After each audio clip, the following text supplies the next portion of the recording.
नमस्कार दोस्तों, मेरा नाम है दिव्या। स्वागत है आपका मेरे YouTube चैनल पे। गाइज, आज की इस वीडियो हम रीड के प्रीवियस ईयर पेपर्स को सोल्व करने वाले हैं, जिसमें हम हिंदी के 60 क्वेश्चन को सोल्व करेंगे। ठीक है, हिंदी के 60 क्वेश्चन को। बात करते हैं सबसे पहले क्वेश्चन की। संरचना के आधार पर किए गए वाक्यों के वर्गीकरण में कौन सा प्रकार नहीं है। अब मैंने आपको पहले भी बता रखा है पेपर में कैसे सोल्व करना है। जहाँ पर नहीं होता है उसको पहले अंडरलाइन कर लो। ठीक है, अब क्या पूछ रहा है संरचना के आधार पर। तो देखिए वाक्य के कितने बेस, मैंने आपको बताया था वाक्य से हमेशा क्वेश्चन आता है। ठीक है, वाक्य में किस तरह से क्वेश्चन आता है कि दो तरह से क्वेश्चन बनेगा इसमें। एक होता है, एक पूछेगा आपको संरचना के आधार पर और एक पूछता है आपको अर्थ के आधार पर।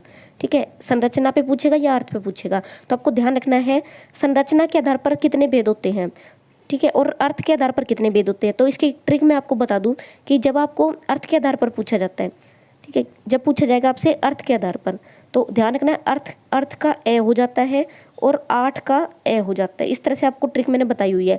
8 का ए हो जाएगा और अर्थ का ए हो जाएगा।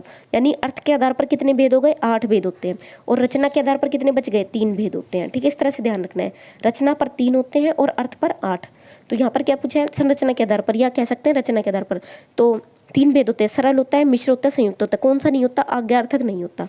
इस तरह से आपको टिक करना है। तो आपको ध्यान रखना, कई बार डायरेक्ट नंबर पूछ लिया जाता है और कई बार आपसे इसका भेद पूछा जाता है। तो मैंने आपको ये बता रखा है मोस्ट इंपोर्टेंट में। नेक्स्ट है, सुदामा के तंदुल का अर्थ क्या है। सुदामा के तंदुल, अब यहाँ पर मुहावरे लोकोक्ति से एक एक क्वेश्चन बनेगा। ठीक है, तो सुदामा के तंदुल का अर्थ, गरीबी में जीना, गरीबी में भी तंदुल का शौक, सामान्य किंतु प्रेम पूर्वक बढ़ चढ़कर बातें करना। देखो सुदामा से यहाँ से आप अंदाजा लगा सकते हो, नहीं भी पढ़ा है तो। सुदामा क्या थे, गरीब थे, ठीक है, सामान्य उससे बिलोंग करते थे। तो सुदामा के तंदुल का मतलब होता है कि सामान्य भेंट होना, लेकिन कैसी होना, प्रेम पूर्वक भेंट होना। ठीक है, सुदामा के तंदुल का मतलब होता है कि सामान्य भेंट होना लेकिन प्रेम पूर्वक होना, आदर देना, ठीक है, रेस्पेक्ट देना। खरी मजूरी चोखा काम, खरी मजूरी चोखा काम, इसका क्या अर्थ है। तो देखिए अगर आपको नहीं भी पता है तो आप यहाँ से मीनिंग निकाल सकते हैं। खरी मजूरी, मजूरी का मतलब होता है मजदूरी। ठीक है, खरी मजदूरी यानी पूरा पैसा देना। ठीक है, और चोखा काम यानी अगर हम पूरा पैसा देते हैं तो हमें काम भी कैसा मिलता है, चोखा मिलता है, अच्छा मिलता है। तो यहाँ पर सीधा सा आंसर क्या हो जाएगा, एक तो लोग मजदूरी की परवाह करते हैं, ये गलत है। पूरी मजदूरी पर करने पर ही काम अच्छा होता है, ये बड़ा सही आंसर है। ठीक है, और साधारण काम के ज़्यादा पैसे मांगना, ये गलत है। बिना काम के दौलत, ये भी गलत है। तो आंसर क्या हो जाएगा कि पूरी मजदूरी देने पर, यानी खरी मजदूरी, पूरा पैसा देने पर चोखा काम मतलब होता है कि काम अच्छा होता है। बात करते हैं नेक्स्ट क्वेश्चन की। हिंदी भाषा शिक्षण की विधि है, हिंदी भाषा शिक्षण की विधि पूछ रहा है। हिंदी भाषा शिक्षण की विधि, अनुकरण, आगमन निगमन, भाषा प्रयोगशाला और उपरोक्त सभी। तो हिंदी भाषा शिक्षण की कौन सी विधि होती है, अनुकरण भी होती है, आगमन निगमन भी होती है और प्रयोगशाला भी होती है। तो क्या आंसर हो जाएगा, उपरोक्त सभी। देखो भाषा प्रयोगशाला कहाँ यूज होती है, अगर आपको कोई कौशल सिखाना है, ठीक है, पर्टिकुलर कई बार पूछ लिया जाता है। तो मैं आपको बता दूं कि अगर प्रयोगशाला पूछा है, यानी कौशल, जब भी कोई स्किल सिखानी है, जैसे सुनने की कौशल को विकसित करना है या बोलने के कौशल को विकसित करना है, ठीक है, तो वहाँ पर क्या होता है, भाषा प्रयोगशाला का यूज़ किया जाता है। नेक्स्ट इसी तरह से अनुकरण कहाँ पर यूज़ होती है, अनुकरण हो गया जैसे कि आप जब भी कुछ लिखना सिखाते हैं, बोलना सिखाते हैं, तो बच्चा आपके पीछे पीछे बोल रहा है, यानी प्राथमिक कक्षा के अंदर जो होता है वहाँ पर अनुकरण लगता है। और आगमन निगमन होता है जहाँ पर आप उसको आगमन मतलब यहाँ पर हो गया उदाहरण से भी समझाते हैं और जो सिद्धांत होते हैं उनके थ्रू भी समझाते हैं, नियमों के थ्रू भी समझाते हैं। तो वहाँ पर आगमन निगमन होते हैं। तो यहाँ पर क्या हो जाएगा आंसर, उपरोक्त सभी। बात करते हैं गाइस नेक्स्ट क्वेश्चन की, उपरोक्त सभी आंसर हो जाएगा। नेक्स्ट क्वेश्चन क्या है, गृह कार्य का मुख्य उद्देश्य है छात्रों को घर पर व्यस्त रखना। ठीक है, होमवर्क का क्या एम है, ये कई बार रिपीट होता है क्वेश्चन, बहुत इंपॉर्टेंट है। ठीक है, आपको ध्यान रखना है। गृह कार्य का क्या उद्देश्य होता है, घर को, छात्रों को घर पर व्यस्त रखना, ये गलत है। पढ़ाए गए को पाठ को दोहराने के लिए अवसर देना, ये सबसे पॉजिटिव आंसर। क्यों कि होमवर्क का एम ही क्या है, क्यों पढ़ाया जाता है, क्यों होमवर्क दिया जाता है, ताकि जो आपने क्लास में कक्षा में पढ़ाया है वो उसको घर जाकर रिवाइज करे और उस चीज़ को पक्का कर ले एक तरह से। ठीक है, इसीलिए इसको क्या कहते हैं, रिविजन का ज़्यादा टाइम मिलता है, इसलिए होमवर्क दिया जाता है। तो आपको ध्यान रखना है, कई बार पूछ लिया जाता है। तो गृह कार्य क्यों दिया जाता है, ताकि पढ़ाए हुए को दोहराने का अवसर मिले। भाषा शिक्षण के नेक्स्ट क्वेश्चन है, भाषा शिक्षण के उपागम है। भाषा शिक्षण के उपागम यानी मेथड की बात कर रहा है। तो भाषा शिक्षण यानी भाषा किस तरह से सिखाई जाएगी, पाठ संसर्ग से भी सही है, रचना शिक्षण ये भी सही है, ए और बी दोनों आंसर हो जाएगा।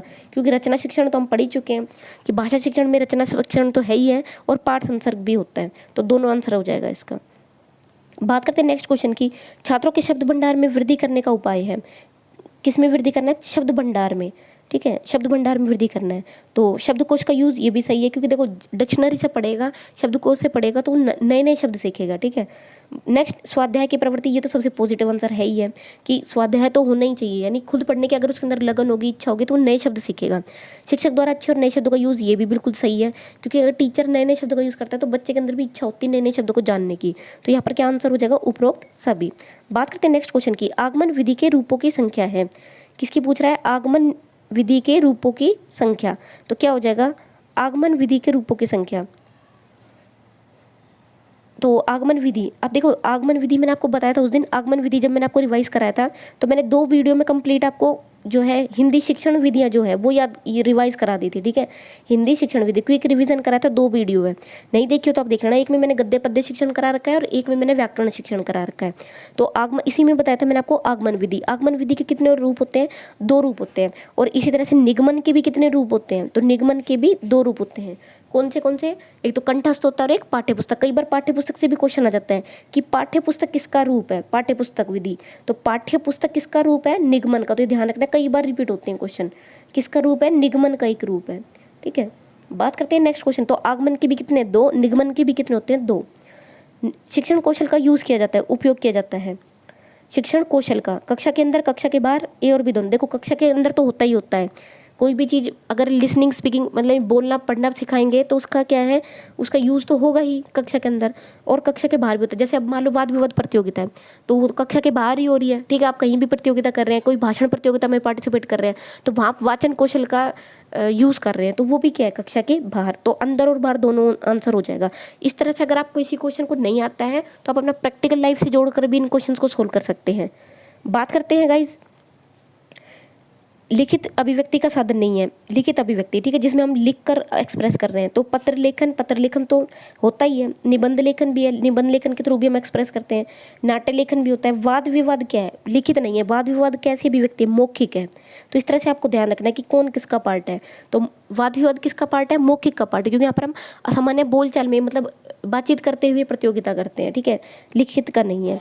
अच्छा, अब जैसे कि यहाँ से क्वेश्चन आ जाता है, जैसे OMR है, मतलब आप जो ऑब्जेक्टिव पेपर दे रहे हैं, ठीक है, आपका जो रीड का पेपर है वो कैसा पेपर है, ऑब्जेक्टिव पेपर है, तो वो किसका पार्ट होगा, वहाँ पर कौन सा यूज़ हो रहा है, वहाँ पर लेखन कौशल है, लिखित है, ठीक है, लिखित है, वो लिखित है, ठीक है। लेकिन अगर वहाँ पे पूछा जाए, इसी तरह से कई बार ऑब्जेक्टिव की विशेषता जरूर पूछी जाती है। तो आपको ध्यान रखना है कि जो ऑब्जेक्टिव क्वेश्चन कराए जाते हैं, ठीक है, जो आपको MCQ कराए जाते हैं, 4 ऑप्शन वाले जो प्रश्न होते हैं, उनका क्या यूज़ होता है, उनका सबसे बढ़िया यूज़ यही है कि एक तो इससे क्या है कि निष्पक्ष मूल्यांकन होता है हमेशा, ठीक है।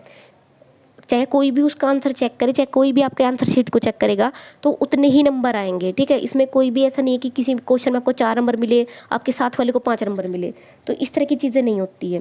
तो इसलिए क्या है कि ऑब्जेक्टिव को सबसे सही माना जाता है। तो आपको ध्यान रखना है, बालकों को लिखना सिखाने से पहले आवश्यक है, क्या आवश्यक है, लिखना सिखाने से पहले क्या सिखाना चाहिए, अक्षर सिखाना, बाराखड़ी सिखाना, लेखन संबंधी जिज्ञासा उत्पन्न करना। सबसे सही आंसर कौन सा है, जिज्ञासा उत्पन्न करना।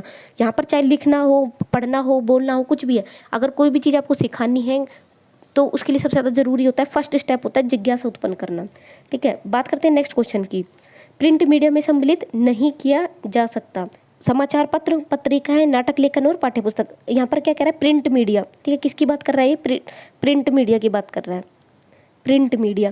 तो देखिए प्रिंट मीडिया के अंदर क्या क्या आता है, समाचार पत्र तो आता ही आता है, जो न्यूज़पेपर है वो क्या है, प्रिंट के तौर पर, ठीक है, प्रिंट के तौर पर आपको मिल रहा है, यानी एक तरह से आप कह सकते हैं हार्ड कॉपी आपको मिल रही है। पत्रिकाएं भी होती हैं, नाटक लेखन भी होता है, क्या है, पाठ्यपुस्तक प्रिंट मीडिया नहीं है, ठीक है, क्या नहीं है, पाठ्यपुस्तक प्रिंट मीडिया नहीं है। तो मीडिया क्या होता है, जो आपको मतलब अवेयरनेस लाता है, ठीक है, जो जिसके आप सोसाइटी में जो अवेयरनेस आती है उसको बोलते हैं मीडिया। तो पाठ्यपुस्तक क्या है, वो प्रिंट मीडिया का पार्ट नहीं है, ठीक है, वो किसका पार्ट है, वो आप कह सकते हैं दृश्य सामग्री का पार्ट कह सकते हैं आप उसको, ठीक है, या हाँ, तो दृश्य सामग्री का इसको पार्ट कह सकते हैं। साइट क्या है, साइट से पूछ रहा है, SIT, कई बार आता है ये क्वेश्चन, ठीक है। तो टीवी चैनल है नहीं, उपग्रह अनुदेशनात्मक दूरदर्शन प्रयोग, यही है। साइट क्या है, ये सैटेलाइट होता है, ठीक है, सैटेलाइट है, यानी उपग्रह अनुदेशनात्मक दूरदर्शन प्रयोग, यानी ये क्या है, एक सैटेलाइट उपग्रह कह सकते हैं आप, कि जिसके थ्रू कनेक्शन होता है, ठीक है, जो भी इन्फॉर्मेशन आपको मिलती है नेट वेट में, जो भी इन्फॉर्मेशन आपको जो प्रोवाइड होती है वो साइट के थ्रू ही होती है। तो आपको ध्यान रखना है, उपग्रह अनुदेशनात्मक दूरदर्शन प्रयोग, आप याद कर सकते हैं इसको। बात करते हैं नेक्स्ट, तो मैंने आपको बता रखा है कि एक क्वेश्चन आपको IT से जरूर मिल सकता है, जरूरी नहीं है कि हिंदी में मिले, किसी और सब्जेक्ट में मिलेगा तब भी आपको IT से क्वेश्चन मिलेगा। वस्तुनिष्ठ प्रश्नों की उपयोगिता का प्रमुख कारण है, ठीक है, वस्तुनिष्ठ प्रश्न, वस्तुनिष्ठ प्रश्न का मतलब होता है ऑब्जेक्टिव क्वेश्चन। अभी जैसे मैंने आपको बताया था, ये वही क्वेश्चन आ गया, देखो एज इट इज़। वस्तुनिष्ठ प्रश्नों की उपयोगिता का कारण, रटाई से मुक्ति, तो ये तो सही है। पाठ्यक्रम व्याप्ति, निष्पक्ष मूल्यांकन, विद्यार्थियों का हित, तो सबसे बेस्ट आंसर क्या हो जाएगा, निष्पक्ष मूल्यांकन। निष्पक्ष मूल्यांकन, क्योंकि अभी मैंने आपको बताया कि ऑब्जेक्टिव पेपर को यानी एमसीक्यू पेपर को कोई भी चेक करे, आंसर हमेशा क्या होगा, सेम आएगा, ठीक है। तो इसमें कोई भी भेदभाव, पक्षपात नहीं होता है। जबकि निबंधात्मक में क्या है कि पक्षपात हो सकता है। जैसे आपका सपोज आंसर अच्छा नहीं लगा तो आपको 2 नंबर 4 नंबर दी जाए, लेकिन आपके साथ वाले ने कुछ अच्छा लिख दिया, उसका आंसर ज़्यादा इंप्रेसिव लगता है, तो कोई टीचर उसको 8 नंबर दे सकता है, 7 नंबर दे सकता है। तो वहाँ जो है गलतियाँ हो जाती है, तो इसको इतना निष्पक्ष नहीं माना जाता जितना कि ऑब्जेक्टिव को। इसलिए जो आपका पेपर वगैरह कंडक्ट कराए जाते हैं ये ऑब्जेक्टिव में कराए जाते हैं। विचारों की अच्छी अभिव्यक्ति किस प्रकार के प्रश्नों में हो सकती है। विचारों की अच्छी अभिव्यक्ति यानी किस तरह से आप सबसे बेस्ट तरीके से आप अपने विचारों को एक्सप्लेन कर सकते हैं। विचारों की अच्छी अभिव्यक्ति किस प्रकार के प्रश्नों में हो सकती है। अच्छी अभिव्यक्ति मतलब है जहाँ पे बढ़िया तरह से आप सबसे अच्छी तरीके से अपना एक्सप्रेस कर पाए। देखो वस्तुनिष्ठ में आप कुछ एक्सप्रेस कर सकते हैं नहीं, लघुतरात्मक में नहीं, अति लघु में नहीं, निबंधात्मक में आप सबसे बढ़िया तरीके से एक्सप्रेस कर सकते हैं। तो जहाँ भी आपको अभिव्यक्ति की बात करें, ठीक है, जहाँ पर आपको अभिव्यक्ति का ऑप्शन मिले वहाँ पर हमेशा निबंधात्मक चूज करना है आपको, ठीक है। बात करते हैं नेक्स्ट, किसने मूल्यांकन प्रक्रिया को त्रिमुखी बताया, त्रिकोण रूप में बताया। तो आपने पढ़ा होगा इस तरह से बताया गया था, मूल्यांकन का एक त्रिकोण बनाया गया था। किसके द्वारा बनाया गया था, ब्लूम के द्वारा बनाया गया था। तो ब्लूम ने बता रखा है। तो मैंने आपको पहले भी बताया था कि ब्लूम टैक्सोनॉमी को जरूर आपको पढ़ के जानना है, ठीक है। कौन से 3 पार्ट बनाए और फिर 3 के अंदर 5 पार्ट बताए हैं और उसके अलग अलग विशेषताएं बताइए। जैसे ज्ञान क्या होता है, ठीक है, मूल्यांकन क्या होता है, उसकी क्या विशेषताएं, तो किसको शामिल किया जाता है, किसको नहीं किया जाता, इस तरह से बताया रखा है। बात करते हैं नेक्स्ट, उपचारात्मक शिक्षण द्वारा। अब देखो उपचारात्मक, निबंधात्मक ये हर बार रिपीट होते हैं, ठीक है। तो उपचारात्मक शिक्षण का मेनली क्या कह रहा है, उद्देश्य क्या है, तो सिंपल है, आपको तुरंत फाइंड कर लेना है। अगर यहाँ पर बात करता है कमियों का दूर, कई अध्यापक की कमियां, बिल्कुल गलत है। घायल होने पर उपचार, बिल्कुल गलत है, कुछ नहीं कह सकते, बिल्कुल गलत है। छात्रों की कमजोरियों का निदान करके उसे दूर करते हैं। अब मैंने आपको पहले भी बता रखा है क्या हो जाता है, उपचारात्मक होता है कि कमियों का निदान करके दूर करना, ठीक है। वहीं निदानात्मक का क्या उद्देश्य होता है, निदानात्मक, निदान का मतलब होता है खाली कारणों का पता लगाना, ठीक है। इस तरह से आपको कई बार क्वेश्चन आता है, तो आपको ध्यान रखना है। निदानात्मक होता है कारणों का पता लगाना और उपचारात्मक होता है कमियों को दूर करना, पता लगाने के बाद उसको दूर करना। नेक्स्ट क्वेश्चन है, उच्चारण सुधारने का कार्य किन कक्षाओं में करना चाहिए, ठीक है। उच्चारण सुधारना, तो देखिए प्राथमिक, माध्यमिक, उच्च माध्यमिक और उच्च कक्षाओं में। तो उच्चारण को सुधारने का यानी देखो उच्चारण को सुधारने का सबसे काम कब से शुरू होना चाहिए, प्रारंभिक से शुरू होना चाहिए, क्योंकि फर्स्ट क्लास से उसको सिखाना चाहिए कि वो शुद्ध बोले, ठीक है। शुद्ध वाचन करेगा जब भी वो आगे तक अच्छा बोल पाएगा। तो शुद्ध वाचन जरूर सिखाया जाता है, शुद्ध लेखन, शुद्ध वाचन, ठीक है। कब सिखाया जाता है, प्राथमिक से ही सिखाया जाता है। बात करते हैं गद्यांश की। तो मैंने आपको पहले भी बता रखा है कि जब पहला जो गद्यांश होता है, जो ग्रामर वाले क्वेश्चन होते हैं, ठीक है, व्याकरण क्वेश्चन, उसके लिए आपको गद्यांश को पढ़ने की जरूरत नहीं है। गद्यांश का पहला क्वेश्चन आ गया है, वह शब्द बताइए जिसमें संधि और प्रत्यय दोनों का प्रयोग हुआ है, ठीक। किसका प्रयोग हुआ है, संधि और प्रत्यय दोनों। तो ध्यान रखना है, रंगीनिया। अब देखो रंगीनिया में यहाँ ये तो प्रत्यय तो है लेकिन इसकी संधि नहीं है, ठीक है। अधीरता में ए उपसर्ग हो गया, आ भी हो गया, लेकिन अधीरता में क्या संधि नहीं है। ध्वंसा विशेषों में भी संप्रदायवाद, ठीक है, और ध्वंसा विशेषों इसमें क्या है, इसमें आपका संधि भी है और प्रत्यय भी है, ठीक है। बात करते हैं नेक्स्ट, इनमें से वह शब्द बताइए जिसमें समास, और इस तरह के गाइस क्वेश्चन आपको जरूर मिलेंगे, ठीक है, जिसमें आपको 2-2 चीजें पूछी जाएंगी। तो वहाँ पर आपको पैनिक नहीं होना है, आप सबको ब्रेक कर करके उनके टुकड़े कर करके देख सकते हैं, ठीक है। जिसमें समास और उपसर्ग का प्रयोग होता है, समास, वह शब्द बताइए जिसमें समास और उपसर्ग का प्रयोग होता है। तो समास यानी घात प्रतिघात, भारतवासियों, आत्मनिर्भरता, कर्मयोगी। तो ठीक है, इसमें देखो घात प्रतिघात में समास तो है लेकिन इसमें क्या है, उपसर्ग नहीं है, तो ये गलत हो गया। भारतवासियों, भारतवासियों में क्या है, उपसर्ग नहीं है, ठीक है। भारत तो खुद ही एक शब्द हो गया। आत्मनिर्भरता, ठीक है, आत्मनिर्भरता और कर्मयोगी। तो कर्मयोगी भी क्या है, कर्मयोगी में क्या हो गया आपका, समास हो गया, ठीक है, मतलब समास नहीं हुआ, उपसर्ग नहीं हुआ, समास हो गया। लेकिन तो ये भी गलत हो गया, क्या बचा है, आत्मनिर्भरता, तो आत्मनिर्भरता में बन जाएगा। वह तत्सम शब्द बताइए जिसके साथ उपसर्ग और प्रत्यय दोनों का प्रयोग हुआ है। मानवीय, मानवता, अधीर और विखंडित। तो मानवीय, मानवता, अधीर और विखंडित, जिसके साथ उपसर्ग और प्रत्यय दोनों का यूज हुआ है, ठीक है। तो यहाँ पर क्या हो जाएगा, देखिए उपसर्ग किस में है, खंडित, इत इसमें प्रत्यय हो जाएगा, और वी क्या हो जाएगा, विखंड क्या होता है, वी इसके अंदर क्या हो जाएगा, उपसर्ग हो जाएगा। ठीक है। तो यहाँ पर क्या हो जाएगा, अधीर भी, इसमें भी क्या है, उपसर्ग और प्रत्यय दोनों, विखंडित आंसर हो जाएगा इसका। ठीक है। बात करते हैं नेक्स्ट, कर्म तत्पुरुष समास का उदाहरण निम्नलिखित में से कौन सा है, लोमहर्षक, आत्मनिर्भरता। ठीक है। कर्म तत्पुरुष पूछ रहे हैं यहाँ पर, कौन सा तत्पुरुष, कर्म। तो आपने पढ़ा होंगे सारे कारक कर्ता ने कर्म को, तो जहाँ पर को की विभक्ति निकले, ठीक है, यानी जिसको अलग करेंगे तो हम को का, तो देश वासियों यानी देश में रहने वाले हो गए, देश में वास करने वाले, सर्वाधिक यानी सबसे अधिक, आत्मनिर्भरता अपने ऊपर निर्भर, और लोम हर्षक का मतलब क्या हो जाएगा, लोम को हर्षक यानी प्रिय है उसको। ठीक है। तो यहाँ पर क्या हो जाएगा, लोम हर्षक उदाहरण हो जाएगा। बात करते हैं नेक्स्ट, निम्नलिखित में से कौन सा शब्द तत्सम है। ठीक है। कौन सा शब्द तत्सम है, श्रद्धा, आज़ादी, झोपड़ियों और स्वतंत्रता। तो कौन सा तत्सम है, श्रद्धा। ठीक है। कौन सा शब्द हो जाएगा इसमें तत्सम, श्रद्धा। बात करते हैं नेक्स्ट, फिर से इसमें एक गद्यांश आ गया, जैसे तैसे के बीच में कौन से चिन्हों का प्रयोग किया गया है, जैसे तैसे, लाघव, विवरण, योजक। तो यहाँ पर क्या हो जाएगा, योजक, दोनों को जोड़ रहा है, जैसे तैसे। ठीक है। कुसुम शाम को घर गई, देखो काल 100% आएगा, मैंने आपको बताया था, एक चिन्ह जरूर आता है, एक काल जरूर आता है। तो कौन सा काल है, कुसुम शाम को घर गई। तो यहाँ पर जो काम पूरा हो चुका है। ठीक है। तो भूत तो सारे ही हैं, लेकिन इसमें कौन सा है, घर गई यानी जा चुकी है, तो वो काम पहले से ही पूरा गया, सिंपल है, तो सामान्य भूत आ जाएगा। तो यहाँ पर जहाँ पर गई ई या गया, जा चुका मतलब जहाँ ई या लास्ट में मिलते हैं वहाँ पर क्या हो जाता है, सामान्य भूत हो जाता है। नोट्स में मैंने आपको बता रखा है। कारक चिन्ह का के प्रयोग के बावजूद निम्नलिखित में से किस शब्द का बहुवचन नहीं मिलता है, किसका बहुवचन नहीं है, गीत का हो जाएगा, सखी का हो जाएगा, घर का भी बन जाता है बहुवचन। कारक चिन्ह होने पर भी, जैसे इसके लास्ट में आप लगा दो, का लगा दिया, ठीक है, या में लगा दिया, ठीक है, तो इनके बाद भी इसका बहुवचन नहीं बनता है। तो यहाँ तो बन जाता है गीतों हो जाएगा, सखियाँ हो जाएगा, घर हो जाएगा, लेकिन घी का क्या रहता है, घी ही रहता है। ठीक है। तो घी का चेंज नहीं होगा। तो नेक्स्ट क्वेश्चन है इसमें, निम्नलिखित में से किस शब्द का लिंग नहीं बदलता है, किस शब्द का लिंग नहीं बदलता है। तो लिंग किसका नहीं बदलता। ठीक है। चाचा का चाची बन जाता है, छात्र का छात्रा बन जाता है, मामा का मामी बन जाता है, साइकिल का चेंज नहीं होता है। ठीक है। लिंग क्या नहीं होता, साइकिल का चेंज नहीं होता है। बात करते हैं नेक्स्ट, निम्नलिखित में से कौन सा शब्द सदैव बहुवचन में प्रयोग होता है। तो नोट्स मैंने आपको बता रखा है कि कुछ शब्द ऐसे होते हैं जो हमेशा एक वचन में रहते हैं, और कुछ ऐसे होते हैं जो हमेशा बहुवचन में रहते हैं। तो यहाँ पर क्या पूछा है, जो हमेशा बहुवचन में रहता है, दर्शन, मन, पराठा और सितार। तो आपने नोट्स पढ़ेंगे तो वहाँ क्लियर है, दर्शन हमेशा क्या रहता है, बहुवचन में रहता है। ठीक है। नेक्स्ट क्वेश्चन यहाँ पर, ईश्वर तुम्हें सफलता प्रदान करे, यह किस तरह का वाक्य, देखो वाक्य से फिर आ गया क्वेश्चन, ईश्वर तुम्हें सफलता दे, यहाँ पर किस तरह का गया, यहाँ पर क्या कह रहा है, इच्छा ही तो जाहिर कर रहा है कि ईश्वर क्या दे, तुम्हें सफलता दे, कोई अपनी इच्छा जाहिर कर रहा है आपके लिए, वहाँ पर क्या हो जाएगा, इच्छावाचक हो जाएगा। नेक्स्ट, ये क्वेश्चन भी जरूर आता है 100%, मेरा छोटा भाई, जहाँ पर पूछा जाता है या तो उद्देश्य का विस्तार पूछा जाता है या विधेय का विस्तार, तो इसका पता होना चाहिए आपको, उद्देश्य क्या है, विस्तार विधेय क्या है।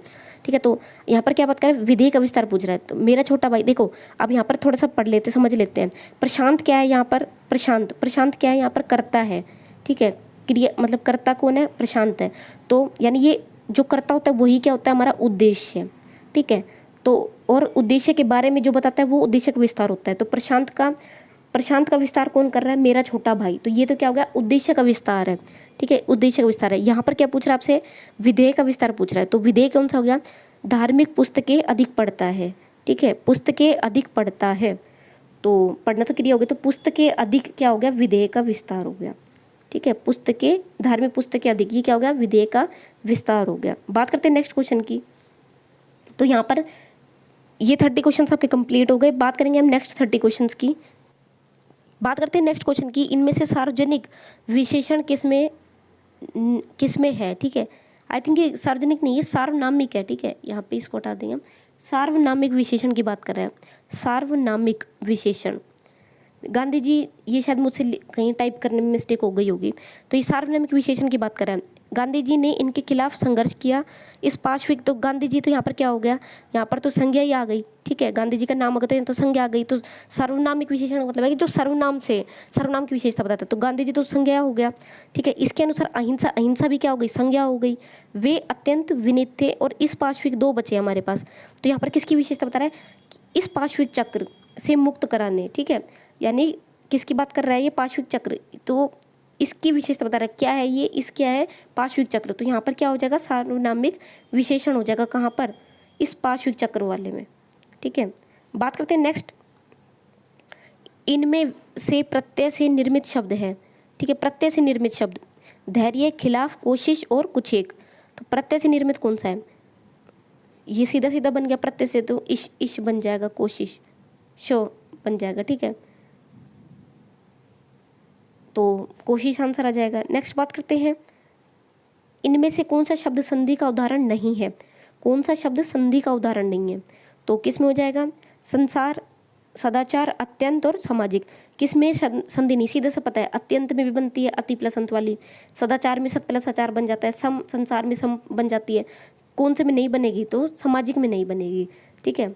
इसमें तो प्रत्यय बनेगा, कौन सा, समाज प्लस इक, समाज प्लस इक प्रत्यय बनेगा। तो क्या हो जाएगा यहाँ पर, सामाजिक में नहीं है। बात करते हैं नेक्स्ट क्वेश्चन की, अस्वाभाविक शब्द इनमें से क्या है, अस्वाभाविक शब्द बताना है। तो देखो, अस्वाभाविक मतलब स्वभाव, मेन वर्ड, मूल शब्द निकालो, क्या है, स्वभाव है, ठीक है। स्वभाव, स्वभाव, इसको हटा दो, स्वभाव। तो स्वभाव के आगे ए लग गया तो अस्वाभाविक बन गया, ठीक है। तो ए क्या बन गया, उपसर्ग बन गया। और स्वभाव के बाद इक प्रत्यय है, तभी तो बना अस्वाभाविक, तो इक प्रत्यय बन गया, तो इक बन गया प्रत्यय। तो उपसर्ग और प्रत्यय दोनों बन रहा है इसमें।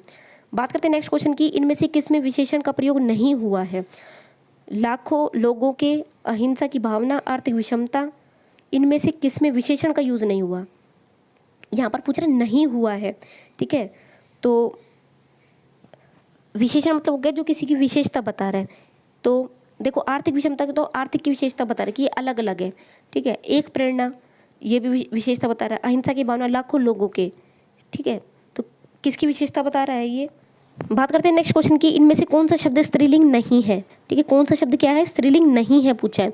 तो लिपि, अब देखो स्त्रीलिंग या पुल्लिंग छाटने का सीधा सा आंसर होता है, लास्ट में आप क्या लगा दो, अच्छा या अच्छी लगा कर देख देना आपको, ठीक है। अच्छा या अच्छी, तो कैसे होगा, लिपि, लिपि क्या है, अच्छा या अच्छी, अच्छी है, तो ये तो स्त्रीलिंग है, ठीक है। तो ये भी नहीं होगा। समझ, समझ अच्छा है या समझ अच्छी है, उसकी समझ अच्छी है, तो ये भी क्या बन गया, ये भी स्त्रीलिंग है। पढ़ाई अच्छी लगती है, तो ये भी स्त्रीलिंग है। संघर्ष अच्छा है, तो ये क्या हो जाएगा, ये पुल्लिंग हो जाएगा, तो ये आंसर हो जाएगा। तो इस तरह से अगर स्त्रीलिंग पुल्लिंग छाटना है तो अच्छा या अच्छी लगाकर आप देख सकते हैं। बात करते हैं नेक्स्ट क्वेश्चन की, इनमें से कौन सा शब्द कारक परसर के प्रयुक्त के साथ ही प्रयुक्त बहुवचन रूप में बदलता है। इनमें से कौन सा शब्द कारक परसर के बाद ही, ठीक है। तो यानी कारक जब लगेगा उसके बाद में, चाहे में लगे, का लगे, की लगे, ठीक है, तो उसके बाद ही वो बहुवचन में बदलेगा। तो पुस्तक, ये भी बदल जाता है, सिंपल बिना कारक के बदल जाएगा। दाल दालें भी बन जाएगा, दीवार दीवारें बन जाता है। बालक का जो है वो बाद में बदलता है, अगर इसमें में या का लगता है तब उसका, जैसे इन बालकों को अगर को पर सर्ग लगा है तभी बालक का क्या बन जाता है, बालकों, ठीक है। तो इसका क्या हो जाएगा, इसका बहुवचन बदल जाएगा, तो बालक आंसर हो जाएगा। इस तरह से आप इसको प्रैक्टिकल कोई भी उदाहरण लेके कोई भी एक सेंटेंस बनाकर फिर आप इन क्वेश्चन को करेंगे तो जल्दी हो जाएगा। तुमने पढ़ाई की होती तो ऐसे नहीं देखने पड़ते, कौन सा किस प्रकार का है, कौन सा काल है पूछ रहा है। तुमने पढ़ाई की होती तो, अब देखो मैंने आपको बता रखा था कि जहाँ पर आपको, जैसे काल में तो मैंने आपको बताया था कि काल से 101% क्वेश्चन आएगा। तो जहाँ पर यदि और तो वाला काल आ जाए, ठीक है, यदि तो वाली कोटेशन आ जाए, वहाँ पर आपको क्या करना है, वहाँ पर हमेशा हेतु हेतु मत होता है, ठीक है। यदि ऐसा, यदि आज बादल बनते तो बारिश होती, यदि आज तुम आते तो ऐसा हो जाता। तो यदि और तो वाली जो चीज़ होती है वहाँ पर क्या लगता है आपका, हेतु हेतु मद। बात करते हैं नेक्स्ट क्वेश्चन की, इनमें से वह शब्द बताइए जिसका वचन या लिंग किसी भी परिस्थिति में चेंज नहीं होता है, ठीक है, जिसका वचन या लिंग चेंज नहीं होता है। तो बात करते हैं ऑप्शंस की, आलसी, दिन, लिपि और पानी। तो किसका वचन है या लिंग चेंज नहीं होगा, वचन या लिंग, ठीक है। तो देखो पानी का वचन कभी चेंज नहीं होता, पानी हमेशा कैसे रहता है, पानी ही रहता है। चाहे किसी भी आप वचन किसी भी शब्द के साथ लगा लो, पानी किसी भी सेंटेंस में यूज़ करो, आप पानी का पानी ही रहता है, इसका कभी बहुवचन बनता ही नहीं है। बात करते हैं नेक्स्ट, इनमें से पुल्लिंग शब्द बताइए। तो पुल्लिंग शब्द बताना है, तो अभी मैंने आपको बताया था पुल्लिंग स्त्रीलिंग कैसे छांटना है। पुल्लिंग शब्द कैसे पता चलता है, अगर अच्छा लगे तो उम्मीद अच्छी है स्त्रीलिंग होगा, बचपन अच्छा है तो ये क्या होगा, पुल्लिंग होगा। इस तरह से आप देख सकते हैं। नेक्स्ट क्वेश्चन है यहाँ पर आपका, आपका जीवन मंगलमय हो, किस तरह का सेंटेंस है, फिर वही इसमें वाक्य से पूछ लिया। आपका जीवन मंगलमय हो, ये क्या कर रहा है, इच्छा ही तो कर रहा है किसी के लिए, किसी पर डाउट थोड़ी कर रहा है, किसी को संकेत थोड़ी दे रहा है, इच्छा कर रहा है, तो इच्छावाचक हो जाएगा। बात करते हैं नेक्स्ट क्वेश्चन की, मेरा बड़ा भाई निशांत जासूसी पुस्तकें अधिक पढ़ता है। इसमें उद्देश्य का विस्तार आ गया। आप देखो इस तरह से क्वेश्चन पूछ लेते हैं, उद्देश्य का विस्तार। तो उद्देश्य मैंने आपको क्या बताया था, जो मेन करता होता है वही उद्देश्य है। तो मेरा बड़ा भाई निशांत, तो निशांत क्या है, इसमें उद्देश्य है। अब निशांत के बारे में कौन बता रहा है, तो कौन सा सेंटेंस है, मेरा भाई, मेरा बड़ा भाई, ठीक है। निशांत कौन है, बड़ा भाई है, ठीक है। तो मेरा बड़ा भाई, तो यहाँ पर क्या हो जाएगा, मेरा बड़ा भाई, इसका विस्तार हो जाएगा। तो बात करते हैं नेक्स्ट क्वेश्चन की, अर्थ के आधार पर वाक्य का कौन सा भेद नहीं, इनमें से नहीं है, ठीक है। अर्थ के आधार पर पूछ लिया, अभी मैंने आपको बताया था लास्ट, अभी जो क्वेश्चन कराया उसी में बताया है, अर्थ के आधार पर कितने भेद होते हैं, 8, और रचना के आधार पर 3। तो रचना के आधार पर तो कौन से होते हैं, सरल, संयुक्त और मिश्र, और अर्थ के आधार पर जो बाकी बच जाएंगे तो विस्मयादि बोधक भी होता है, ठीक है, विधानात्मक भी होता है, प्रश्नात्मक भी होता है। मिश्र किसके आधार पर है, मिश्र रचना के आधार पर होता है। इस तरह से आपको ध्यान रखना है। बात करते हैं नेक्स्ट, तो जहाँ नई वर्ड है उसको पहले अंडरलाइन कर लेना है। नेक्स्ट है इसमें पाखंडी व्यक्ति के लिए उपयुक्त मुहावरा। पाखंडी व्यक्ति, तो बच्ची किताब ये गलत है, पैतरेबाज भी नहीं है। पाखंडी व्यक्ति थे बुगला भगत, ठीक है। बुगला भगत क्या होता है, पाखंडी व्यक्ति। जमात में करामात का अर्थ होता है, देखिए जमात मतलब होता है जहाँ पर बहुत सारे लोग जुड़े होते हैं, ठीक है, जहाँ पर बहुत सारे लोग जुड़े होते हैं, ठीक है। तो जमात में करामात यानी जहाँ पर जमात में रहने में खुराफात करते गलत है, जमात में रहकर गड़बड़े गलत है, एकता में साथ रहने से कुछ ना कुछ गड़बड़ ये भी गलत है। एकता में शक्ति होती है, ठीक है, जिसको आप कहते हैं यूनियन इज स्ट्रेंथ। यानी जहाँ पर जमात में करामात मतलब है जहाँ पर लोग इकट्ठे होते हैं, ग्रुप के अंदर हमेशा शक्ति होती है, ठीक है। तो यहाँ पर क्या हो जाएगा, एकता में शक्ति होती है। बात करते हैं नेक्स्ट, भाषा में बिंब के प्रकार। भाषा में बिंब के प्रकार पूछा है, तो 2, 1, 7, वैसे तो इसमें कई जगह 3 बताते हैं, कई जगह 4 बताते हैं, तो आई थिंक इसमें बोनस मिलना चाहिए, शायद इसमें आई थिंक बोनस होगा, ठीक है। बात करते हैं नेक्स्ट, क्योंकि इसमें दृश्य भी आता है, श्रव्य भी आता है, और 3 तरह के होते हैं, तो इसमें शायद बोनस है आई थिंक।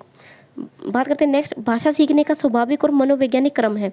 सीखने का स्वाभाविक और मनोवैज्ञानिक, तो क्या बताया था मैंने आपको उस दिन, ट्रिक भी बताई थी, सुबो पल्ली, ठीक है। सुबो पल्ली ट्रिक है। सु से सुनना, बो से बोलना, पै से पढ़ना, ली से लिखना, तो यही क्रम होता है, सुनना, बोलना, पढ़ना और लिखना।